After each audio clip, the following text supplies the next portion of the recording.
And the purpose of this talk is it's going to be mostly introductory. We're going to go over the common tools that are used, where they can be gotten, their availability, their functionalities, and then after that, how they're used, how the stolen data is converted into cash, and then how to obtain that cash. The tools of the trade that we're going to be going over, for common commercial exploit kits, we have the Eleonore exploit kit and Fragus. Those are very common drive-by download software. For actual payloads, we'll be going over the Zeus Trojan and SpyEye. Zeus has been pretty much the standard of digital crime since about 2007, and SpyEye has recently emerged as a competitor. And then as for the monetization of stolen data, we're going over resale, carding, the wire transfers, fake merchant accounts, and then the actual cashing out and laundering of it. For common methods of infection, the way I'm sure many of you have experienced it or seen it. You go to a website that has a malicious iframe in it with some malicious JavaScript. It attempts to exploit your browser, often most successfully. You could use anything from a Java exploit to a Flash exploit to a PDF exploit, Internet Explorer. Basically anything it can do to crash the browser, get a malicious executable pulled from anywhere on the web, infect the machine, and then own it. Without drive-by downloads, there's also ways to spread infections, typical spamming through email, backdooring torrents from dirty sites, or just with straight-up USB drive switchblades. This is a screenshot of the Eleonore exploit pack. On the screenshot, it shows a list of the operating systems. There are about 8,250 hits on Windows XP, 3,680 on Windows Vista. The exploits that this uses is the MS09002, which is an Internet Explorer 6 exploit, MDAC, a Java exploit, and this PDF 2012. This was the old PDF 0 day that was made a big deal about a few months ago. It's since been patched, but this exploit kit was hitting it before it was patched. And this is the statistics page of the exploit pack. They're very organized. They're very sophisticated content management systems. This is keeping track of every browser that touches the exploit kit, how many hit it, and how many successful exploitations it had. The most successful one on here the most commonly used was Internet Explorer 8. And it had, from 5,000 hits, they had about 425 successful infections, which is about an 8.13 success rate. And on Internet Explorer 6, they had a 12% infection rate. They hit about 209 of 1,716 infected machines, and those are successfully deployed payloads. So they're building up quite a nice little botnet with this package. This is a screenshot of the installer page of the unique exploit pack, a competitor to Eleonore. Very similar functionalities. All these exploit kits operate in a standard PHP MySQL content management system. They've got a MySQL database. The exploits are kept in PHP files, and then they're called upon once they're hit from the malicious iframe. This is the Phoenix exploit kit, another competitor to the other two. They all pretty much serve the same purpose. They generate iframes on the fly with known exploits, and sometimes 0 days. These kits usually go for a few $100s to a few $1,000s on carding forums or any other malware forum. You can usually buy them directly from the author or through resellers. A lot of times resellers will backdoor them so that they can also get access to the compromised machines. This is one of the nicer ones. This is the Fragus exploit kit. It's got a real spiffy Ajax interface. It's got you don't have to know anything about coding. You don't need to know how to write HTML. You don't need to know an iframe. You can pretty much pay someone to install this on a host for you, and you can just start generating the code you need to start sticking places and infecting people. It's even, as you can see in the bottom, it's got check boxes of which exploits you want to hit. The MDAC exploit, more Internet Explorers, PDF ones. You can just have it select all of them and hit all of them, or you can just target specific exploits if you know the traffic that's going to be hitting the page. Normally, a browser will hit the page once. It'll attempt to exploit, and then it'll redirect you to something innocent like Google, so you don't really know what happened until you start to see your machine behaving strangely. And what is the payload that is most commonly deployed with the with exploit kits? The most common one is the Zeus Trojan. It's used by pretty much all the miscreants of the web. You've got spammers, script kiddies, organized crime, phishers, Carters.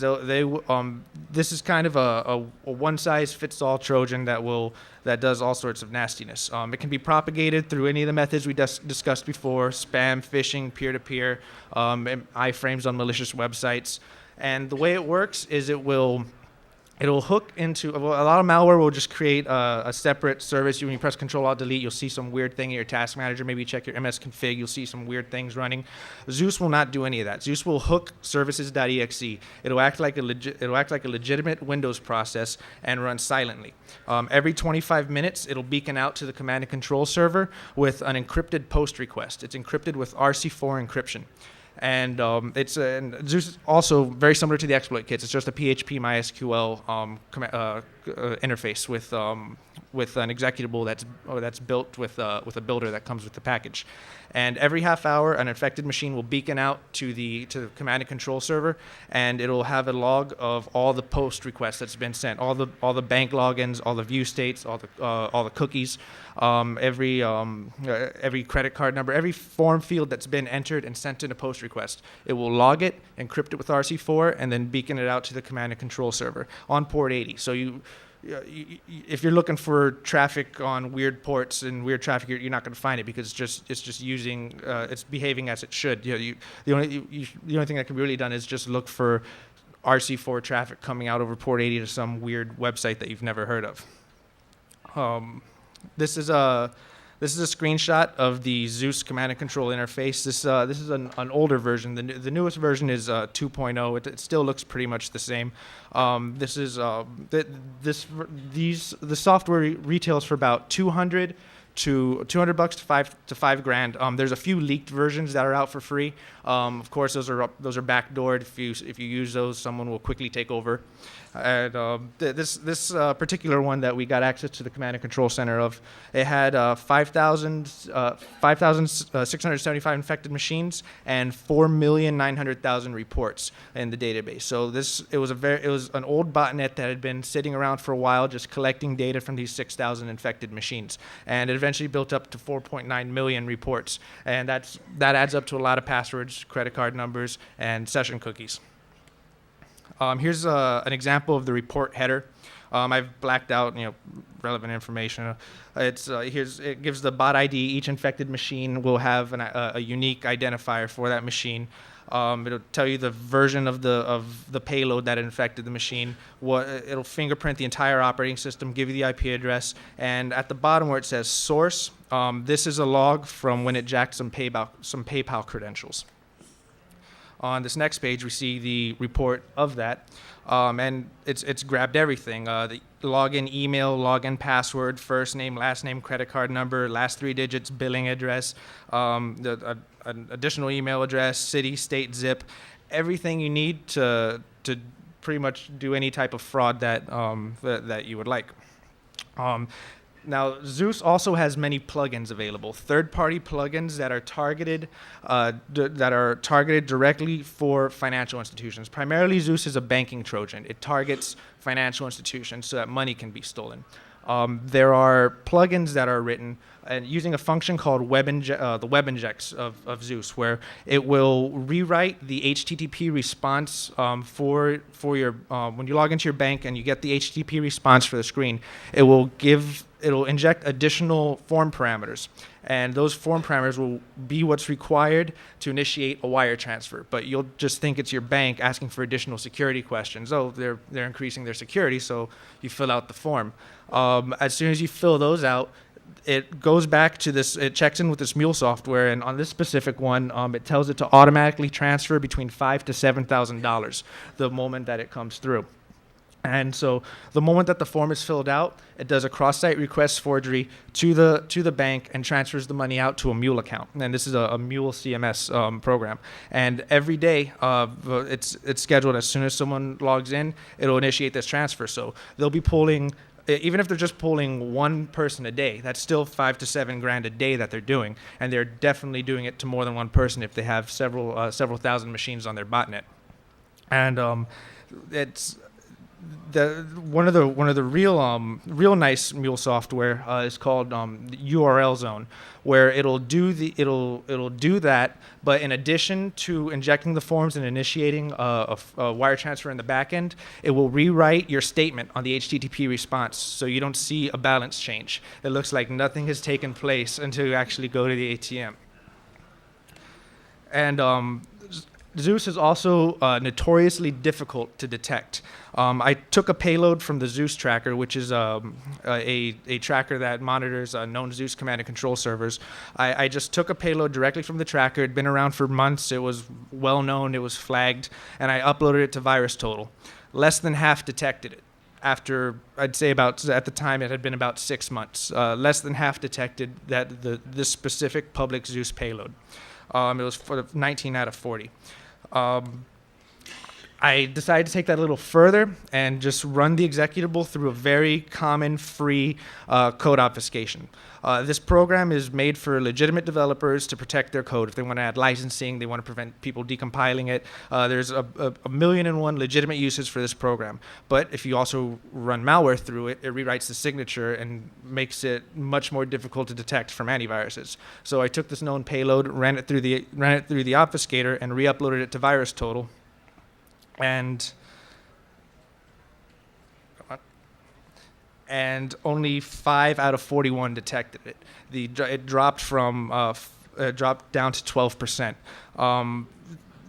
Everything pretty much failed it. Even the ones that flagged it only flagged it as suspicious. They didn't flag it as malware. They didn't flag it as the Zeus Trojan or Z-bot. They just said, something's off about this. You might want to look into it. But everything else gave it the green light. And competing with Zeus is SpyEye. It's very similar. It's got a much nicer interface. They make use of Ajax. Sells for about $500, and it will clean your Zeus infection when you get hit with it.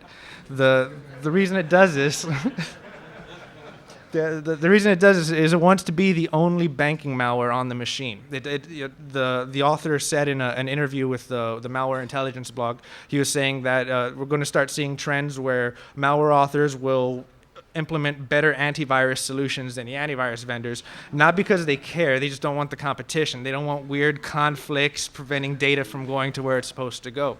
So SpyEye will clean Zeus infections, but leave you with SpyEye.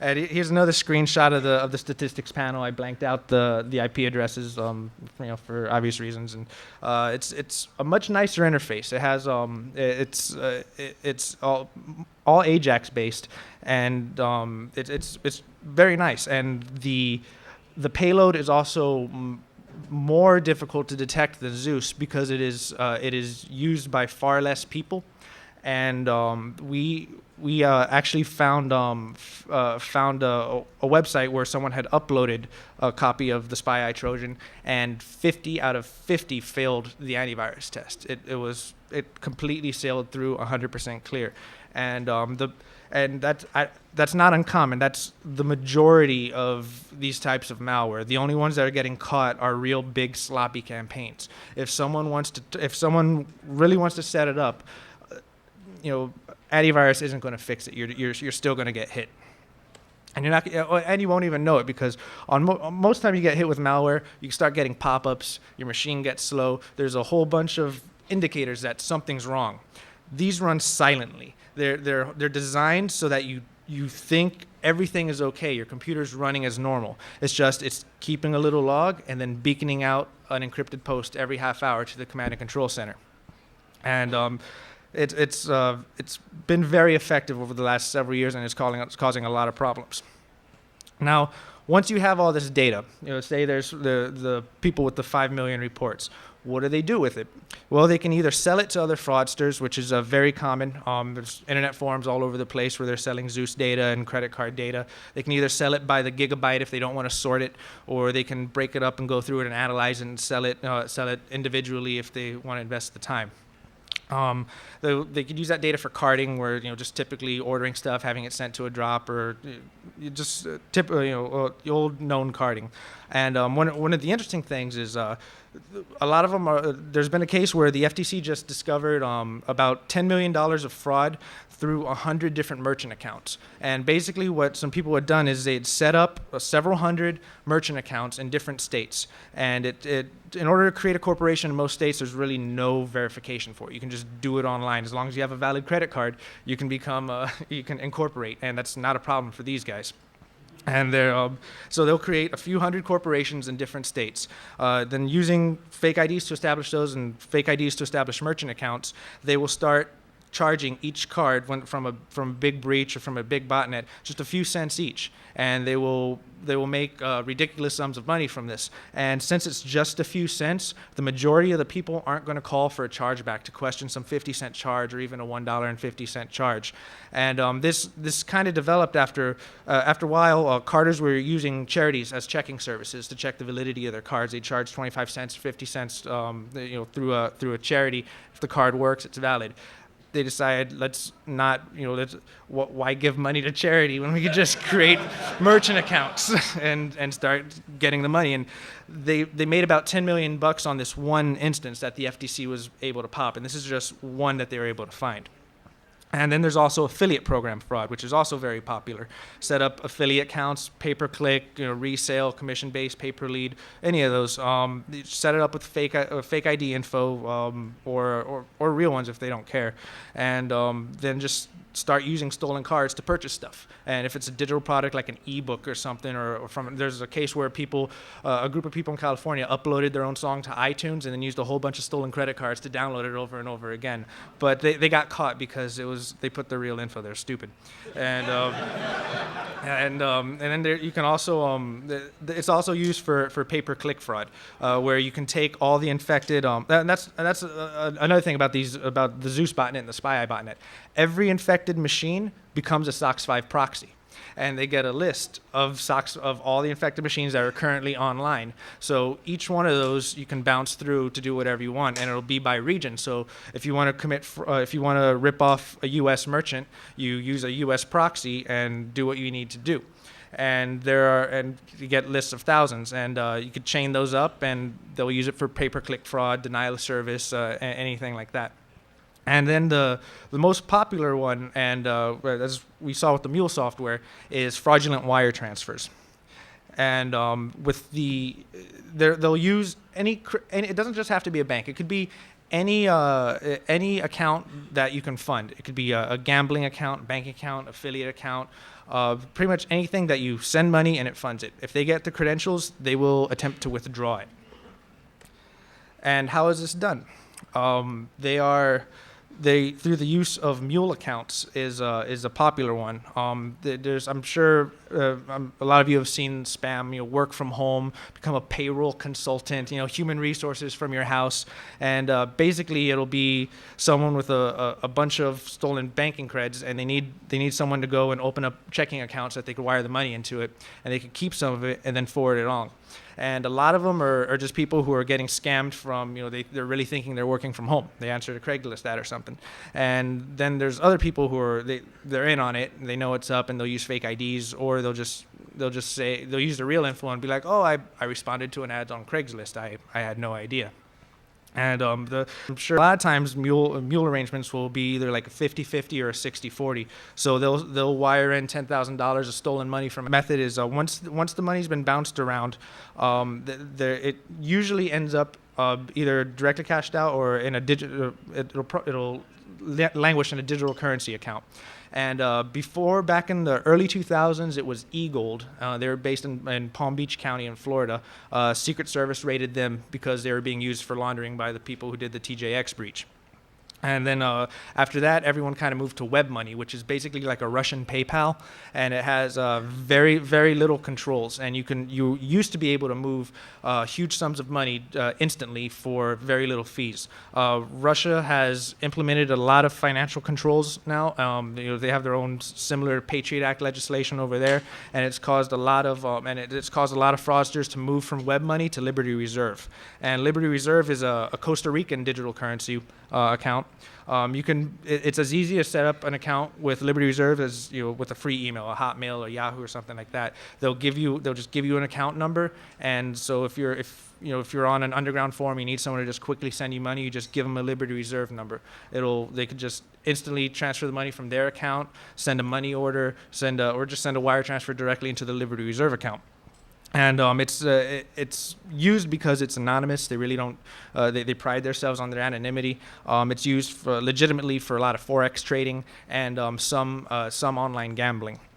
But it's very popular in the fraud market because of how easy it is to use. And usually one of the final stages of the cash out is the transfer from the mule account or the digital currency account into a prepaid debit card. And there's different levels of risk involved into how this is done. A lot of people who get caught will do it the quickest way. They'll have banking creds. They'll have access to an account with money, and they'll just quickly, as fast as they can, transfer everything they can to a series of prepaid debit cards, and then they'll start pulling the money out. Cameras are at ATMs. You have to walk into a place, you walk out. There's timestamps. There's a lot of ways to get caught doing that, especially when they see the destination of it's like, okay, this came from a known compromised account and it's going to a prepaid debit card of a known routing number that handles prepaid debit. So a lot of them will get frozen, or they'll just straight get arrested. And or you can also bounce it through the mules. You have a mule, and then you have them send to a mule account, and then you have them send it to the prepaid debit account, and that's it's less risk. It's less chance the funds are going to get frozen, and the person who's got an angry knock at the door will be the mule first. And then you can also bounce it through a series of mules and digital currencies and just build up the layers and make the trail much more difficult to follow. But in the end, there always is a money trail. In the United States, they will follow that money trail. They will follow it to to your door if you're in the United States.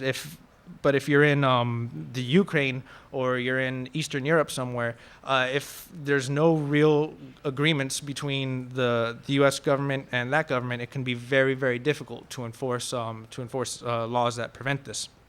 And also, because you could from prepaid debit cards, you don't even need to pull it out of an ATM. You can also initiate transfers out of that prepaid debit account, so you can just have it wired to you at a Western Union.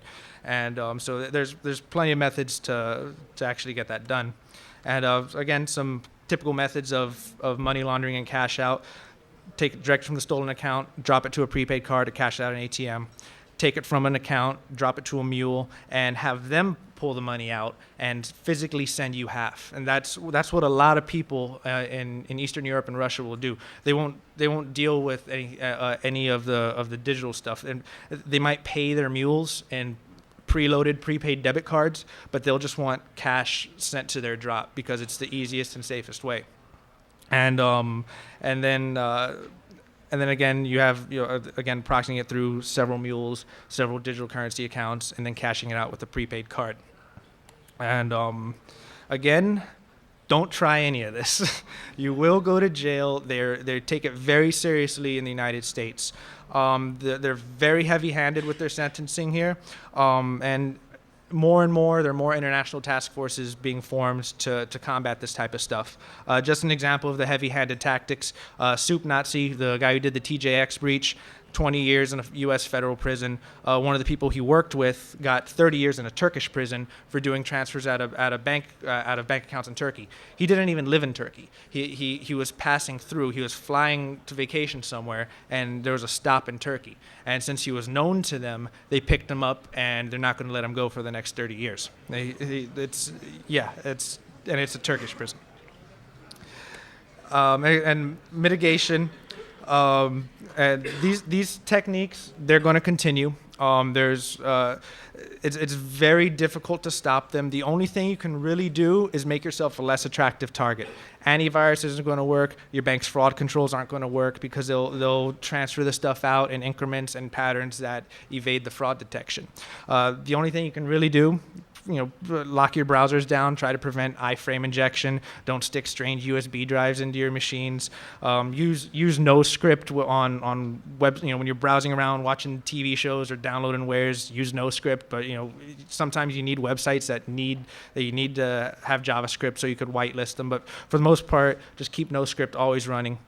Use ad blocker. A real common thing to do is if you have a malicious iframe from a program, just buy up some advertisements and here's my ad, and you just give them the malicious code, and it could be embedded into an image or something, and then it'll just be served up on legitimate websites. So you could visit myspace.com, and they have a deal with an ad network that pushes an ad through, and no one has any idea that there's malicious code, and meanwhile then you're just hitting people on MySpace. And that happened. MySpace was delivering up malicious iframes through their advertisements a few years ago, and it continues on. Also, PDF files. Adobe calls it a feature, but you're able to. They support JavaScript and embedded executables in a PDF file, and you're able to change the text on when you embed an executable in a PDF file and you open it up. It'll tell you. Warning, there's an executable in here. Are you sure you want to run it? You can pretty much hex the PDF and change that to say, this is a copyrighted PDF file. Are you sure you must accept the agreement in order to read in order to read this document? And then all of a sudden you're gotten hit, and that's just one way. I guess it's kind of social engineering with a PDF. But then all the time there's always new exploits coming out for PDF. So just by having it load within your browser, it'll execute at the permission of your browser, and then you get hit. And Java applets. That's kind of like a fail. Like when an exploit kit can't hit you, let's say you have a patched browser, you have everything you need to do, it'll launch the Java exploit, and it'll give you a pop-up window, and it'll sign it with whatever looks legitimate. It'll say this is a Java app from Google, and because Google serves up Java apps when you hit their page, but it'll infect you, and don't accept them unless you're specifically expecting them. If you're logging into work, if your bank needs you to use a Java applet, that's the only time you should be using them. Otherwise, just don't accept them because they pop up. You will get infected. And preventing an antivirus from regarding Trojans, you're going to get hit. Like, the antiviruses aren't going to fix it. If you're downloading torrents, use a private tracker. That way, people serving up malware will get kicked.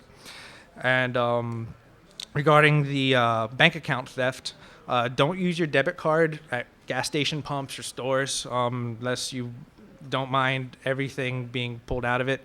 It's a good thing to do is to have have multiple checking accounts, one hooked into your debit card that only has a couple $100s at any given time. When you need to fund the debit card, you just transfer from another account.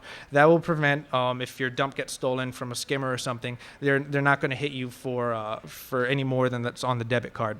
That's not going to do anything if your bank log gets stolen. They can have access and transfer anything every which way, but it helps. And again, you got to be diligent. Check your bank statements. Watch your credit cards. It's a pain, but you got to do it because they're doing it. They're checking your statements. They want to know how much money you have because they're going to take it. And bank fraud protection. They just want to charge you $10 a month to offer it. They're not going to do anything. At most they'll turn it off if you make an expensive purchase, and most of the time it's you trying to make a purchase, and you have to call and have them turn your card back on. They're just monitor your own statement. You got to take responsibility for your own statements, and just be vigilant. Another warning: individual accounts automatically insured by FDIC for up to $100,000. If you're hit with fraud or hit with anything like that, usually the bank or the FDIC will be able to cover you. Not the case with business accounts, and those are very ripe targets for Zeus because they'll have considerably more money than a personal account. One person might make $800 a month, and that's all they'll have. But the business that's paying them will have $100,000 just sitting in their bank account. They can wire that on out, and business accounts aren't insured, so they're screwed. They just eat the loss, and you shouldn't click yes on that pop-up. And if you have a business, or you're just doing from home, have a dedicated machine for your online banking. Don't use Windows to log into your bank account. Just have a laptop somewhere, a cheap little netbook. Use a live CD or a live USB, and just something that's always going to be fresh when you log into your bank account. Just not something that's definitely not Windows and not logging everything. Not be able to be infected by one of these viruses that log everything and send it out. And some great resources are the Malware Intelligence blog. This is an Argentinian group. They do some very, very good work. They archive phishing pages. They have all sorts of white papers on different malware tools. They even I'm sorry, that's malwareint.com. malwareint.com. They have an interview with the author of SpyEye on there, and they say it's a very interesting interview. And then there's also the malware domain list, which lists URLs of known exploit kits and known Trojan command and control centers, and the Zeus tracker, which does the same thing as a malware domain list, but it's specifically for Zeus. And each of these websites, the MDL and the Zeus tracker, they'll have lists the CSV files that you can just export and add to your firewall rules. So any website that's listed in these on these websites, you can set it up so that no computer on your network will be able to connect to them. So that helps, but it's not going to prevent any new ones unless you keep yourself regularly updated with their updates. And that is all. I guess I will take questions. Thank you.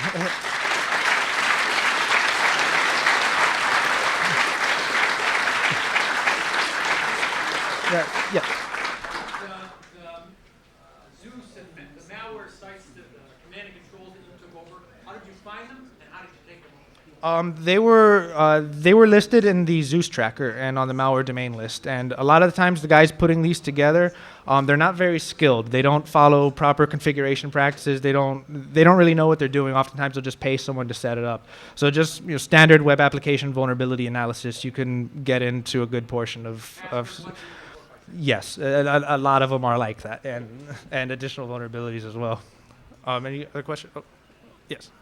For any of the exploit attacks, the botnet attacks, or whatever, they're sold on these forums.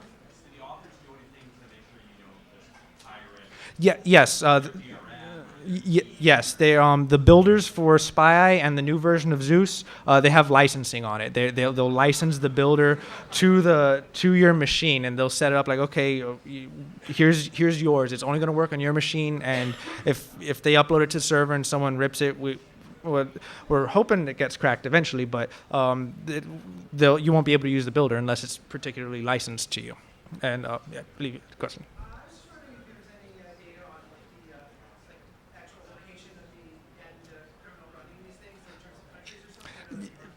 Yeah, the Zeus tracker, it has lists of countries where the servers are held. The majority of them are in Eastern Europe and China, but there's a lot of Zeus servers being hosted in the United States as well.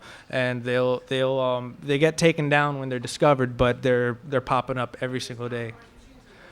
They'll compromise websites and turn them into Zeus hosts, and they'll also just buy some hosting and hope that it stays under the radar until it gets too big.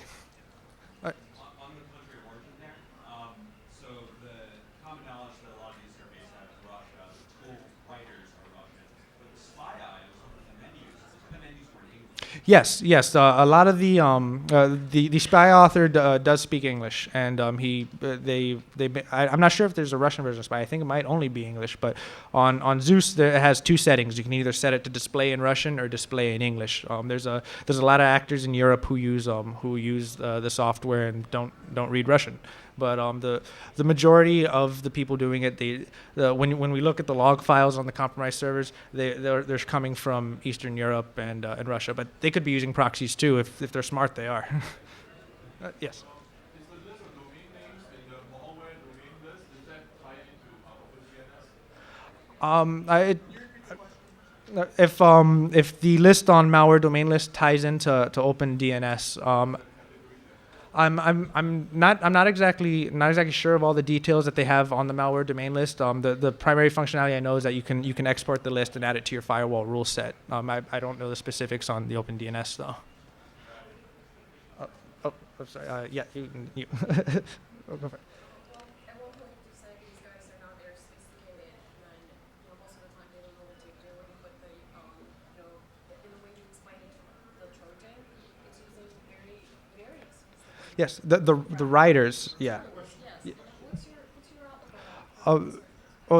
She was saying that she's asking about the people using it not being very sophisticated, but the Trojans themselves are very, very sophisticated. The authors of the Trojans and the kits, they're very skilled. They know exactly what they're doing, and but they're not really using it themselves because they can make much more money selling it at very high prices to people who they don't have the skill to write it, but they can navigate a point and click GUI interface, and those are mainly the people who are using it. The authors are just kind of developing the code and then selling it, and those guys are very good. And for the Zeus group is a Russian group, but Zeus has been decompiled and then rebuilt, so there are many different variants, and but it's primarily Eastern Europe and Russia, and the authors are very, very skilled. Absolutely. Yes. Is it illegal to write it? Are they going after the authors? In the United States it is, but if the authors are, a lot of them times they're in like Russia or the Ukraine, and it's in those places it's not really illegal to develop the code, but it can be illegal to spread it, so or to sell it, but the authors are tracked, but they haven't caught them at all. I'm sorry, you, and then we'll go to you. So things like Zeus, they put out posts on a defined interval, usually using RC4 encryption. Have you had any experience with using an IDS system, IDS to track these and identify? There are people working on doing that. It's just that since it comes out on port 80, it's unless you're looking for just straight RC4 traffic, but it's just going to look like gibberish. So how do you specify that? And There are IDS coming out that do deep packet analysis and inspection, but has that process been defined yet? not that I know of, not yet. Not specifically for the Zeus Trojan.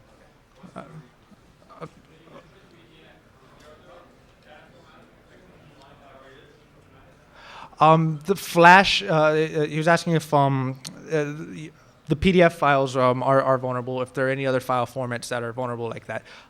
Flash, pretty much Adobe products are very vulnerable. Yeah, yes, and then we'll go to you. Yes. Yes, you were saying about IDS. You're saying that it calls out report 80, and you said every 25 minutes.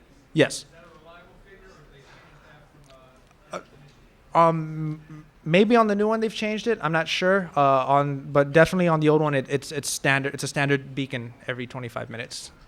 Yes. Oh yeah, you can. You can configure it, but it'll stay consistent. Yes. Oh, sorry.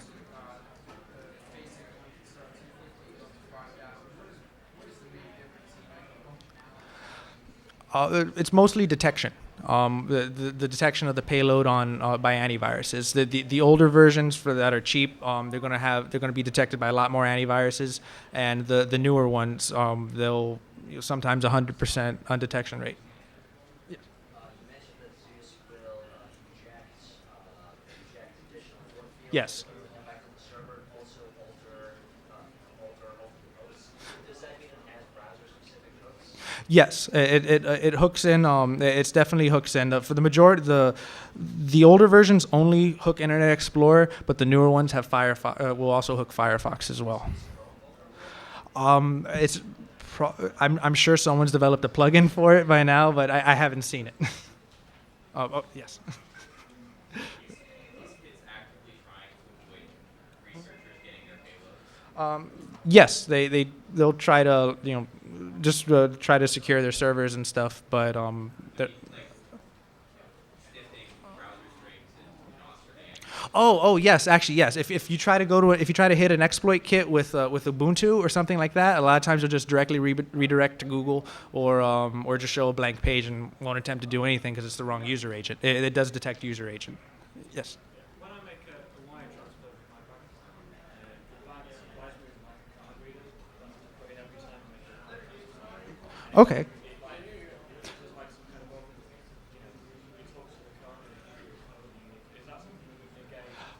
It's well, he's saying he has a physical hardware device that he uses when he logs into his bank account, and it would that mitigate it? If the web application has poor session handling, then yeah, it won't help because you can just grab the cookie and jump on the session. It requires me to input code just to make the transfer. Oh, well, that would be that would be what those additional fields that are being injected for to try to trick you to reveal that information. Yes. Is there certain type of porn that's more susceptible to viruses? Honestly, I really love hentai. You know? Pro- Is hentai more safe or is like I would say most free porn you'll probably get hit. even if I use my Mac? There's no Mac run app get uninstalled. All right. Any other questions? Yes, in the back.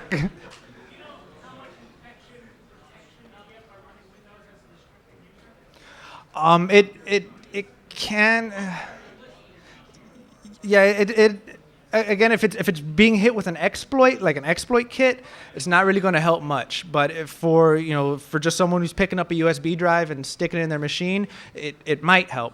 But for the majority of drive-by download exploits, the whole point is they want to get to a system permission or administrative permission before they even pull the executable, and that's what the exploit is for.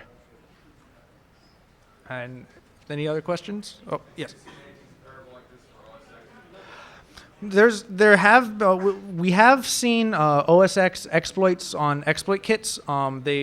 They weren't serving up any payloads for it, but there are Mac botnet software just from several years ago. I'm not even sure if it's active anymore, but there's one just called MacBot, and that existed. And I haven't come across any. I have seen exploits for OS X from exploit kits, but I haven't seen any payloads for it. And okay, any more? Okay, I guess. Oh yes. Aside from parsing IPs from Zeus Tracker or domain control maintenance, is there another good defense or good detection method? Yeah, that's about it. Just monitoring your. If for older versions, you can check your Windows System 32 directory. If there's a hidden directory called %lowsec%, you're infected. But that's only one variant of Zeus, and the new ones will change around. And on the new Zeus 2.0, it will each payload will have a new MD5 hash. So people trying to take the payloads and match which campaigns are from which, they can't do that with Zeus 2 because all the payload MD5 hashes are changing. Yes.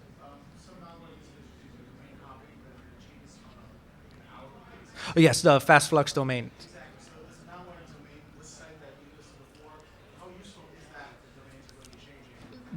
Zeus Tracker tracks fast flux domains. So they'll actually they'll color code them, so you'll see like a blue one, like this one's fast flux. It might not be here, and then when they find it again, they'll post it back up. So Zeus will track them. I'm not sure about malware domain list though. Any questions? I can see. Okay. I guess that's all. Thank you. Oh, actually, one more thing. We have a table downstairs in the mezzanine at the Hack Miami table. We have a server set up in the Knock Knock cage, and it has it's hosting up these exploit kits, and it's got a Zeus CNC on it. It's got these malware things on it. So if you want to come play with it, just come to our table. We'll have it set up, and you can have at it. Thank you.